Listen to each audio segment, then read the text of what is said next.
ಸಮುವೇಲನ 2ನೇ ಗ್ರಂಥದಿಂದ ವಾಚನ. ಅಧ್ಯಾಯ 19.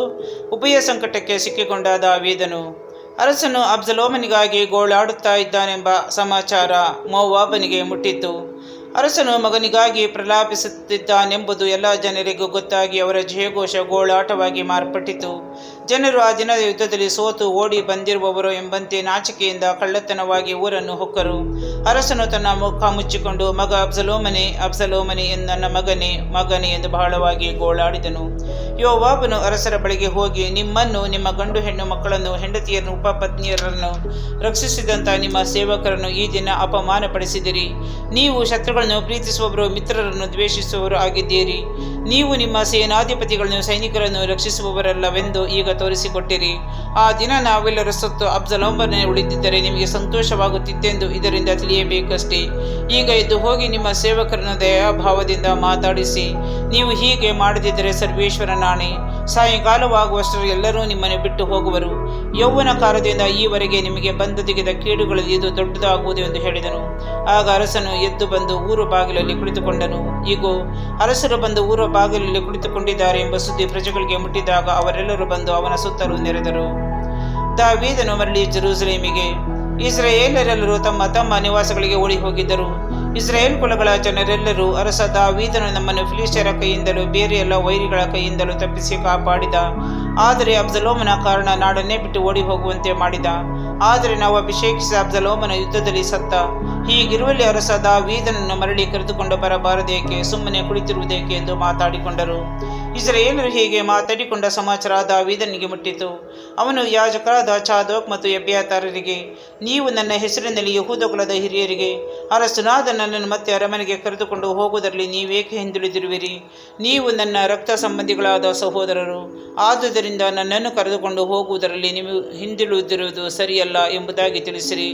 ಅದಲ್ಲದೆ ಆ ಮಾಸನಿಗೆ, ನೀನು ನನ್ನ ರಕ್ತ ಸಂಬಂಧಿಯಾಗಿದ್ದಿ, ನಾನು ಯೋವಾಬನ ಬದಲಿಗೆ ನಿನ್ನನ್ನೇ ನಿತ್ಯ ಸೇನಾಪತಿಯನ್ನಾಗಿ ಮಾಡುತ್ತೇನೆ. ಹಾಗೆ ಮಾಡದಿದ್ದರೆ ಸರ್ವೇಶ್ವರ ನನಗೆ ಮಾಡಬೇಕಾದುದನ್ನು ಮಾಡಲಿ ಎಂಬುದಾಗಿಯೂ ತಿಳಿಸಿರಿ ಎಂದು ಹೇಳಿ ಕಳುಹಿಸಿದನು. ಆಗ ಯೆಹೂದ್ಯರೆಲ್ಲರೂ ಏಕ ಮನಸ್ಸಿನಿಂದ ಅರಸರ ಕಡೆಗೆ ತಿರುಗಿಕೊಂಡು ಅವನಿಗೆ, ನೀವು ನಿಮ್ಮ ಎಲ್ಲ ಸೇವಕರೊಡನೆ ಮರಳಿ ಬನ್ನಿ ಎಂದು ಹೇಳಿ ಕಳುಹಿಸಿದನು. ಅರಸನು ಸ್ವದೇಶಕ್ಕೆ ಹೋಗಬೇಕೆಂದು ಹೊರಟು ಜೋರ್ಡಾನಿಗೆ ಬಂದಾಗ ಯೆಹೂದ ಕುಲದವರು ಅವನನ್ನು ಸ್ವಾಗತಿಸುವುದಕ್ಕೂ ಜೋರ್ಡಾನ್ ನದಿಯನ್ನು ದಾಟಿಸುವುದಕ್ಕೂ ಗಿಲ್ಗಾಲಿಗೆ ಬಂದರು. ದಾವೀದನು ಶಿಮ್ಮಿಗೆ ನೀಡಿದ ಕ್ಷಮೆ. ಬೆನ್ಯಾಮೀನ್ ಕುಲದ ಗೇರನ ಮಗನು ಬಹುರೀಮಿನವನು ಆದ ಶಿಮ್ಮಿಯು ತವಕದಿಂದ ಬಂದು ಅರಸನಾದ ದಾವೀದನನ್ನು ಸ್ವಾಗತಿಸುವುದಕ್ಕೆ ಯೆಹೂದ ಕುಲದವರನ್ನು ಕೂಡಿಕೊಂಡನು. ಅವನ ಜೊತೆಯಲ್ಲಿ 1000 ಮಂದಿ ಬೆನ್ಯಾಮೀನರಿದ್ದರು. ಇದಲ್ಲದೆ ಸೌಲನ ಮನೆಯ ಸೇವಕನಾದ ಚೀಬನು ತನ್ನ 15 ಮಂದಿ ಮಕ್ಕಳನ್ನು 20 ಮಂದಿ ಸೇವಕರನ್ನು ಕರೆದುಕೊಂಡು ಬಂದನು. ಅರಸರ ಮುಂದೆಯೇ ಪೂರ್ಣಾಸಕ್ತಿಯಿಂದ ಜೋರ್ಡಾನ್ ನದಿ ಇಳಿದು ಅರಸನ ಮನೆಯವರನ್ನು ದಾಟಿಸುವುದಕ್ಕೂ ಅವರಿಗೆ ಬೇಕಾದ ಸಹಾಯ ಮಾಡುವುದಕ್ಕೂ ದಡದಿಂದ ದಡಕ್ಕೆ ಹೋಗುತ್ತಾ ಬರುತ್ತಾ ಇದ್ದನು. ಅರಸನು ಜೋರ್ಡಾನ್ ನದಿಯನ್ನು ದಾಟಿ ಬಂದ ಕೂಡಲೇ ಗೇರನ ಮಗನಾದ ಶಿಮ್ಮಿಯು ಸಾಷ್ಟಾಂಗ ನಮಸ್ಕಾರ ಮಾಡಿದನು. ಒಡೆಯರು ನನ್ನನ್ನು ಅಪರಾಧಿ ಎಂದೆಣಿಸದಿರಲಿ. ನನ್ನ ಒಡೆಯರು ಜೆರೂಸಲೇಮಿನ ಬಿಟ್ಟು ಹೋಗುವಾಗ ನಾನು ಮೂರ್ಖತನದಿಂದ ಮಾಡಿದ್ದನ್ನೆಲ್ಲ ಅವರು ನೆನೆಸದಿರಲಿ, ಲಕ್ಷಿಸದಿರಲಿ. ಒಡೆಯರೇ, ತಮ್ಮ ಸೇವಕನಾದ ಪಾಪ ಮಾಡಿದೆನೆಂದು ಒಪ್ಪಿಕೊಳ್ಳುತ್ತೇನೆ. ಆದುದರಿಂದಲೇ ನಾನು ಈ ದಿನ ಅರಸನನ್ನು ಸ್ವಾಗತಿಸುವುದಕ್ಕೆ ಎಲ್ಲ ಜೋಸೆಫ್ಯರಲ್ಲಿ ಮೊದಲನೆಗಾಗಿ ಬಂದಿದ್ದೇನೆ ಎಂದು ಹೇಳಿದನು.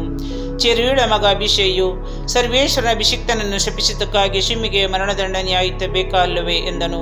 ಅದಕ್ಕೆ ದಾವೀದನು, ಚೆರೂಯಳ ಮಕ್ಕಳೇ, ನನಗೆ ನಿಮ್ಮ ಗೊಡವೆಯೇ ಬೇಡ. ನೀವು ಈ ದಿನ ನನ್ನನ್ನು ಆ ಕೃತ್ಯಕ್ಕೆ ಪ್ರೇರಿಸುವವರಾಗಿದ್ದೀರಿ. ಇಂಥ ದಿನದಲ್ಲಿ ಇಸ್ರಾಯೇಲರಲ್ಲಿ ಒಬ್ಬನಿಗೆ ಮರಣದಂಡನೆ ಆಗುವುದು ಸರಿಯೇ? ನಾನು ಇಸ್ರಾಯೇಲರ ಅರಸನೆಂಬುದು ಈ ದಿನ ಸ್ಪಷ್ಟವಾಗಿ ಗೊತ್ತಾಯಿತು ಎಂದು ನುಡಿದನು. ಆ ನಂತರ ಅರಸನು ಶಿಮ್ಮಿಗೆ, ನಿನಗೆ ಮರಣಶಿಕ್ಷೆಯಾಗುವುದಿಲ್ಲ ಎಂದು ಪ್ರಮಾಣ ಮಾಡಿ ಹೇಳಿದನು.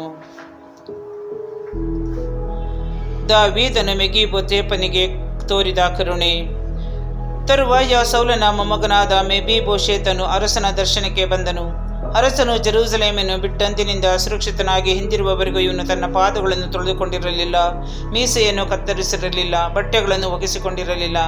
ಇವನು ಜೆರೂಸಲೇಮಿಂದ ಅರಸನ ದರ್ಶನಕ್ಕೆ ಬಂದಾಗ ಅರಸನು, ಮೆಫೀಬೋಶೆತನೇ, ನೀನು ನನ್ನ ಸಂಗಡ ಏಕೆ ಬರಲಿಲ್ಲ ಎಂದು ಕೇಳಿದನು. ಅವನು, ಒಡೆಯರೇ, ಅರಸರೇ, ನನ್ನ ಸೇವಕ ನನ್ನನ್ನು ವಂಚಿಸಿದ. ಕುಂಟನಾದ ನಾನು ಅವನಿಗೆ ಕತ್ತೆಗೆ ತಡಿ ಹಾಕು, ನಾನು ಕುಳಿತುಕೊಂಡು ಅರಸರ ಜೊತೆಯಲ್ಲಿ ಹೋಗಬೇಕು ಎಂದು ಆಜ್ಞಾಪಿಸಿದೆ.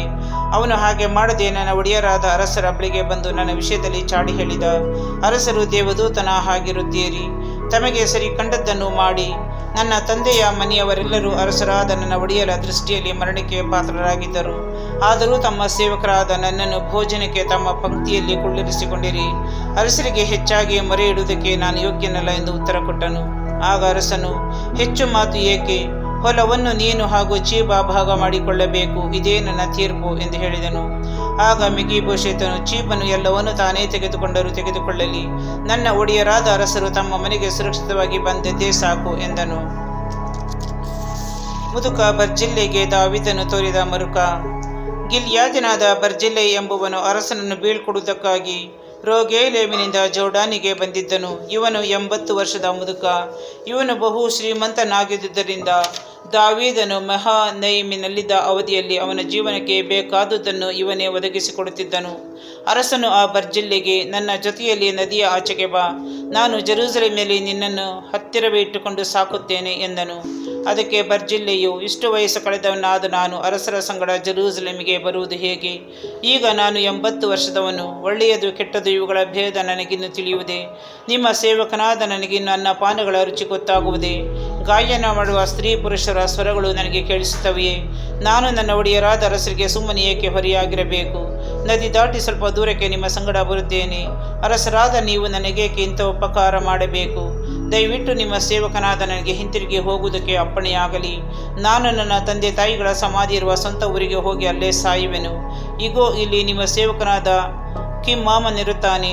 ನನ್ನ ಒಡೆಯರಾದ ಅರಸರು ಇವನನ್ನು ಕರೆದುಕೊಂಡು ಹೋಗಿ ತಮ್ಮ ಇಷ್ಟವಿದ್ದಂತೆ ಇವನಿಗೆ ದಯೆ ತೋರಿಸಿ ಎಂದನು. ಅದಕ್ಕೆ ಅರಸನು, ಕಿಮ್ಹಾಮನು ನನ್ನ ಸಂಗಡ ಬರಲಿ, ಅವನಿಗೆ ನಿನ್ನ ಇಷ್ಟದಂತೆ ದಯೆ ತೋರುತ್ತೇನೆ. ಇನ್ನು ಏನೇನು ಮಾಡಬೇಕೆನ್ನುತ್ತೀಯೋ ಅದೆಲ್ಲವನ್ನು ಮಾಡುತ್ತೇನೆ ಎಂದು ಹೇಳಿದನು. ಜನರೆಲ್ಲರೂ ನದಿ ದಾಟಿದರು. ಅರಸರು ದಾಟಿದ ಮೇಲೆ ಬರ್ಜಿಲ್ಲೆಯನ್ನು ಮುದ್ದಿಟ್ಟು ಆಶೀರ್ವದಿಸಿದನು. ಆನಂತರ ಬರ್ಜಿಲ್ಲೆಯು ತನ್ನ ಊರಿಗೆ ಮರಳಿದನು. ಅರಸನು ಕಿಮ್ಹಾಮನೊಡನೆ ಗಿಲ್ಗಾಲಿಗೆ ತೆರಳಿದನು. ಎಲ್ಲ ಯಹೂದ್ಯರು ಹಾಗೂ ಇಸ್ರಾಯೇಲರಲ್ಲಿ ಅರ್ಧ ಜನರು ಅರಸನನ್ನು ಕರೆದುಕೊಂಡು ಹೋದರು. ಯಹೂದ್ಯರು ಹಾಗೂ ಇಸ್ರಾಯೇಲರ ನಡುವೆ ವಾಗ್ವಾದ. ಆಗ ಇಸ್ರಾಯೇಲರೆಲ್ಲರೂ ಅರಸನ ಮುಂದೆ ಬಂದು, ನಮ್ಮ ಸಹೋದರರಾದ ಯಹೂದ್ಯರು ನಮಗೆ ತಿಳಿಸದೆ ತಾವು ಹೋಗಿ ಅರಸರನ್ನು, ಅವರ ಮನೆಯವರನ್ನು, ಅವರೊಡನೆ ಇದ್ದ ಜನರನ್ನು ಜೋರ್ಡಾನ್ ನದಿ ದಾಟಿಸಿ ಕರೆದುಕೊಂಡು ಬಂದದ್ದೇಕೆ ಎಂದು ಕೇಳಿದರು. ಅದಕ್ಕೆ ಯಹೂದ್ಯರೆಲ್ಲರೂ, ಅರಸರು ನಮಗೆ ಸಮೀಪ ಬಂದು ನೀವು ಅದಕ್ಕಾಗಿ ಸಿಟ್ಟುಗೊಳ್ಳುವುದೇಕೆ? ನಾವೇನು ಅರಸರ ಖರ್ಚಿನಿಂದ ಊಟ ಮಾಡಿದೆವೋ? ಅವರು ನಮಗೆ ಏನಾದರೂ ಕೊಟ್ಟಿರುವರೋ ಎಂದು ಉತ್ತರ ಕೊಟ್ಟರು. ಆಗ ಇಸ್ರಾಯೇಲರು ಯಹೂದ್ಯರಿಗೆ, ಅರಸರಲ್ಲಿ ನಮಗೆ 10 ಪಾಲು ಉಂಟಲ್ಲವೇ? ದಾವೀದನ ವಿಷಯದಲ್ಲೂ ನಮಗೆ ಹೆಚ್ಚು ಉಂಟು. ಹೀಗಿರುವುದರಿಂದ ನೀವು ನಮ್ಮನ್ನು ತಿರಸ್ಕರಿಸಿದ್ದೇಕೆ?